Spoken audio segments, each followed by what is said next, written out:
The Minnesota Timberwolves went from being the number 1 seed in the West in 2004 to the 9th seed. They went from winning 58 games to winning only 44 games. They went from reaching the Western Conference Finals to missing the playoffs. This was the same team that had the defending league MVP Kevin Garnett. He played all 82 games in 2005. Latrell Sprewell played 80 games. Wally Szczerbiak played 81 games. And Sam Cassell played 59 games. So the question is, what on earth happened to this team? How can a team with nearly the exact same roster fall off so drastically? The easy answer would be that this team was suffering from injuries from key players. Although their situation was a little more complicated, it's worth noting some of the injuries. For example, it was reported that Kevin Garnett had to play through knee tendonitis all season long. Then there was the injury that Sam Cassell had. This one brought the most damage to the team. You could say that he was their most important piece other than Garnett. He was such an underrated playmaker and one of the most efficient scoring point guards in the game. There was a reason why he finished with the 4th highest win shares and 8th highest value over replacement player rating in 2004.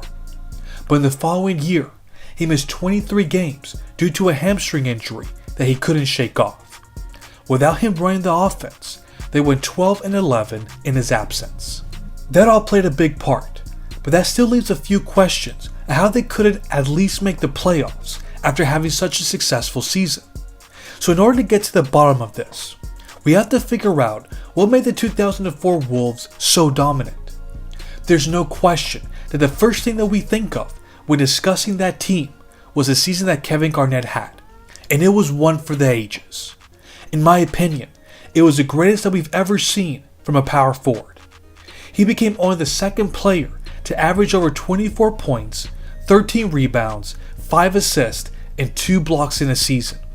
The other player who recorded those incredible all-around numbers was Kareem Abdul-Jabbar. He would have been a great candidate to win both the MVP and Defensive Player of the Year awards in the same season. He was that good on both ends of the floor. Can we put some of the blame on him? Did he have an off year? He didn't. You could even say that this was a continuation of his legendary season. From an individual standpoint, he produced the 2nd highest rebounds per game, assists per game, win shares, offensive win shares, value over replacement player rating, box plus minus, offensive box plus minus, and PER of his career. The majority of those stats were behind his 2004 campaign. I would say that he was the main reason why this team was in contention for the playoffs. But despite his strong play, they went through a period where they went 2-9, and then they went through a 6-game losing streak before the All-Star break.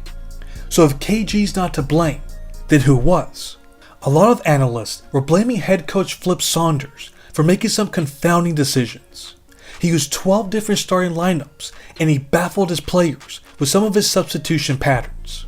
This was all in an effort to light a fire in his team. However, he was unable to motivate his players to play with the same energy and passion that made them one of the best defensive teams in 2004. That was the one constant that I got from all the post-game interviews that the coaches and players would partake in. They complained a lot about the lack of energy that they were playing with. Although they improved offensively from the previous year, their 6th rated defense in 2004 gave away to a mediocre 17th rated unit in 2005. In that era of basketball, you weren't going to be successful with an average defense.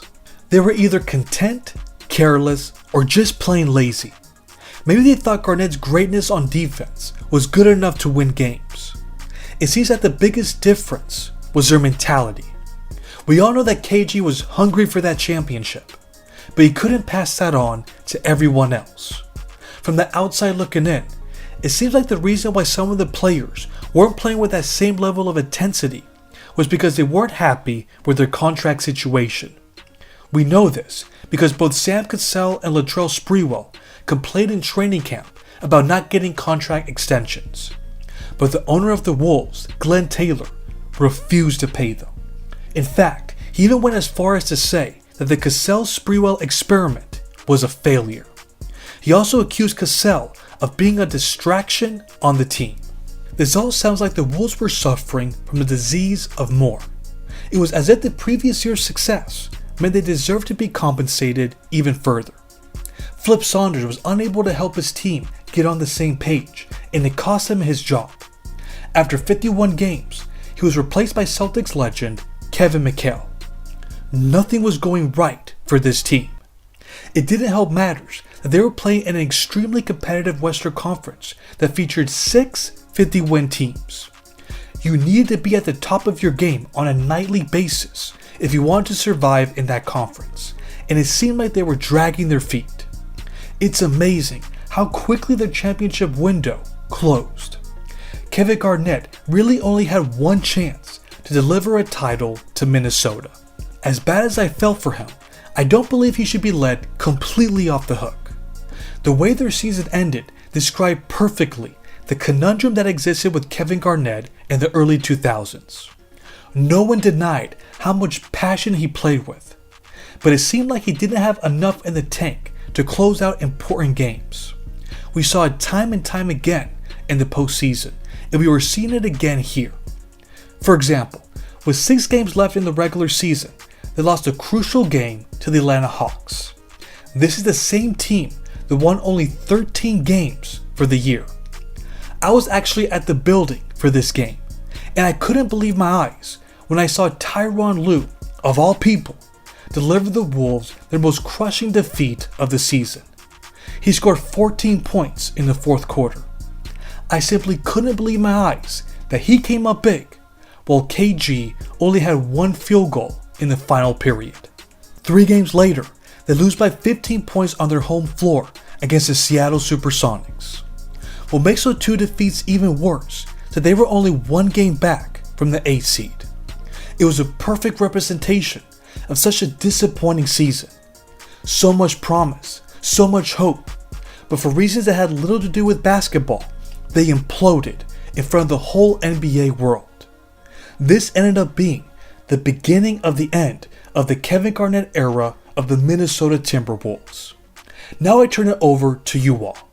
What do you remember the most from the 2005 Wolves? What do you think was the main reason why they couldn't duplicate their success from the 2004 season? Let me know in the comments. Thanks for watching.